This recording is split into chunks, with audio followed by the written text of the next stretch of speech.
آج ہم دنیا میں ذلیل اور رسوا اس لیے بھی ہیں کیونکہ آج دنیا کی نالج تو ہمارے پاس بہت ہے، دنیا کا علم تو بہت ہے، مگر جس اللہ نے ہمیں پیدا کیا اس اللہ کے بارے میں ہمیں کچھ نہیں پتا، جس رسول نے ہمیں شریعت دی اس رسول کے بارے میں ہمیں نہیں پتا۔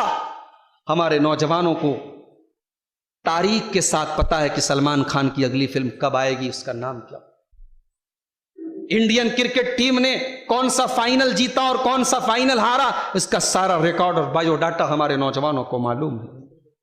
مگر دین اور شریعت کا علم میرے پیارے ساتھیوں، آج امت کا ایک بڑا طبقہ علم دین سے دور ہے۔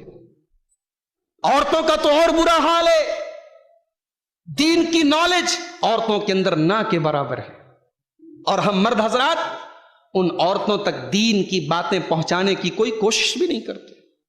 گھر میں ٹی وی ہم نے لگا دیا، موبائل لا کر کے دے دیا، حالات یہ ہیں مسلمان کے گھر میں دن رات ٹی وی پر سیریل آ رہے ہیں، اسے گنیش کی پوجا کرنے کا طریقہ معلوم ہے، اسے ہندو مذہب کے دیوی دیوتاؤں کے نام معلوم ہیں، اسے ہندو کلچر کے تہوار معلوم ہیں، لیکن اسے اپنی شریعت اور اپنے دین کے بارے میں کچھ نہیں معلوم۔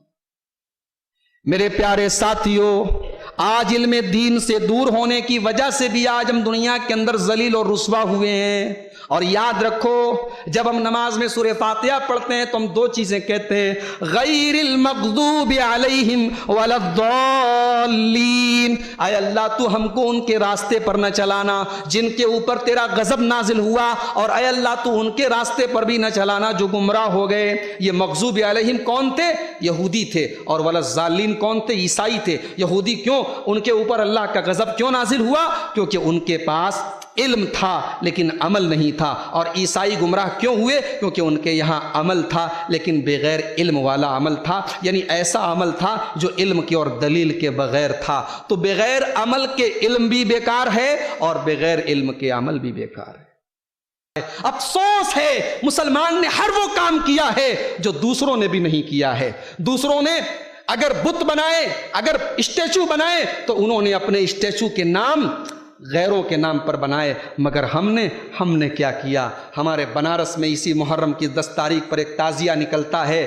تعزیے کی شکل آپ موبائل پر میرے پاس فوٹو موجود ہیں، تعزیے کی شکل ایک عورت کی طرح ہے، ایک عورت کا چہرہ بنا ہوا ہے، ایک عورت کا حلیہ بنا ہوا ہے، اور اس تعزیے کا نام براق کا تعزیہ ہے۔ وہ نبی کی سواری براق کے نام پر وہ تعزیہ بنایا گیا ہے۔ مسلمان آج تعزیہ ہی نہیں، ایک طریقے سے ہم کہہ سکتے ہیں بت بنا کر کے اس کو حضرت حسین کا نام لے کر کے گھوم رہا ہے، تعویذ پہن رہا ہے، دھاگے پہن رہا ہے، قبروں پہ سجدے کر رہا ہے۔ شرک کی کون سی ایسی قسم ہے جس میں آج کا مسلمان مبتلا نہیں ہے؟ میرے پیارے ساتھیوں، ایک مسلمان کی سب سے بڑی جو دولت ہے اس کا ایمان ہے، اس کی توحید ہے، اور رب نے قرآن میں کہہ دیا کہ قیامت کے دن تم سب کچھ لے کر کے آؤ گے، لیکن اگر توحید لے کر کے نہیں آؤ گے تو ہم قبول نہیں کریں گے۔ اللہ نے فرمایا ان الذين كفروا وماتوا وهم كفار فلن يقبل من احدهم ملء الارض ذهبا۔ کل قیامت کے دن جو لوگ توحید کے بغیر آئیں گے، کفر کی حالت میں آئیں گے، اللہ فرما رہا ہے فلن يقبل من احدهم ملء الارض ذهبا، وہ زمین بھر کے سونا بھی اگر اللہ کی بارگاہ میں لے کر کے آئیں گے، زمین بھر کے سونا بھی دے دیں گے، ان کا سونا قبول نہیں کیا جائے گا۔